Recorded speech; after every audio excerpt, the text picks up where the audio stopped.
আমরা এখন পুরো রেডি হয়ে নিয়েছি আর যাচ্ছি হচ্ছে এয়ারপোর্টে। তো এটা হচ্ছে আমাদের বাড়ি থেকে রাস্তায় বেরিয়ে, আর এখন আমরা ঢুকে গেছি বারাসাতে।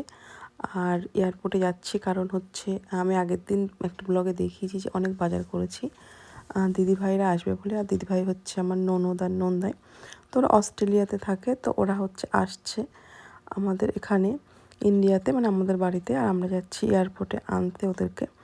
আর এখন আমরা ঢুকে মানে বারাসাত ক্রস করে যাচ্ছি। আর আমরা বেরিয়েছিলাম তখন 7:30টার দিকে, রাস্তায় প্রচণ্ড জ্যাম ছিল সন্ধ্যার দিকে তো। আর এই যে এখন আমরা এয়ারপোর্টের রাস্তাতে ঢুকে গেছি। আর ওই দিকটা ফাঁকাই ছিল, যেহেতু ওই দিকটা যেতে যেতে আমাদের 9টা বেজে গেছে, 9:30 বেজে গেছিলো। আর তারপরে এই যে দেখো একদম এয়ারপোর্টের ভিতরে ঢুকে গেছি। আর এখন আমরা গাড়িটা পার্কিং করব। আর গাড়ি পার্কিংয়ের ওখানে গেলে তো প্রচুর গাড়ি, মানে এত গাড়ি, মানে দেখতে ভীষণ ভালো লাগছে এই জায়গাটা। আর তারপর আমরা গাড়ি পার্কিং করে চলে গেলাম এয়ারপোর্টের উপরে, আর রাস্তা ক্রস করে যাচ্ছি ওপারে। আর অনেকটা মানে টাইম ওয়েট করেছিলাম, কারণ ওটা হচ্ছে সিঙ্গাপুর ফ্লাইটে এসছে, কিন্তু ফ্লাইট নেমে গিয়েছে অনেকটা আগে। কিন্তু এক এক করে হচ্ছে ব্যাগ মানে চেকিং আর ব্যাগ নিয়ে ওরা বেরোতে হচ্ছে দেরি হচ্ছিল অনেক। আর আমরা এই যে 4B-তে এক্সিট 4B-তে দাঁড়িয়ে আছি। আর এই সব এক এক করে বেরোচ্ছে লাগেজ নিয়ে, দেখতেই পাচ্ছ। আর এটা হচ্ছে একটা বিদেশি, মানে দেখে খুব ভালো লাগছে, মানে উনি কাউকে খুঁজে পাচ্ছে না, মানে আর আমরা হাসছি, উনিও হাসছে।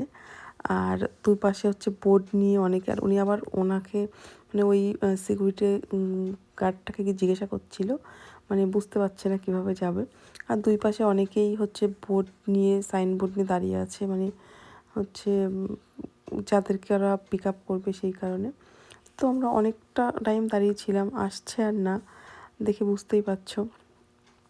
তো তারপরে অ্যাট লাস্ট দাদা ভাই আর দিদিভাই আসছে, মানে ননদ আর নন্দাই। ওরা আমার হাজব্যান্ডের ছোটো, কিন্তু আমার যেহেতু বয়সে বড়, তো আমি দিদিভাই আর দাদাভাই বলেই ডাকি ওদেরকে।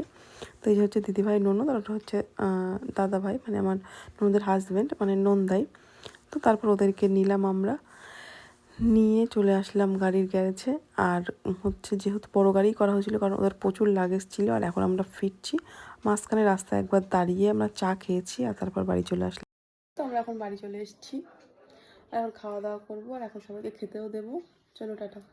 হচ্ছে লাউ আর মুসুরির ডাল, আর এটা হচ্ছে পটল, নারকেলের দুধ দিয়ে পটল। আর এখানে আছে হচ্ছে ইলিশ মাছ, ইলিশ মাছ। আর এখানে আছে হচ্ছে পুঁটি মাছ। আর এখানে আছে হচ্ছে চিকেন কষা, পুঁই দিয়ে চিকেন কষা। আর এখানে আছে হচ্ছে একটু পিঠে করে রেখেছি দিদিভাইদের জন্য।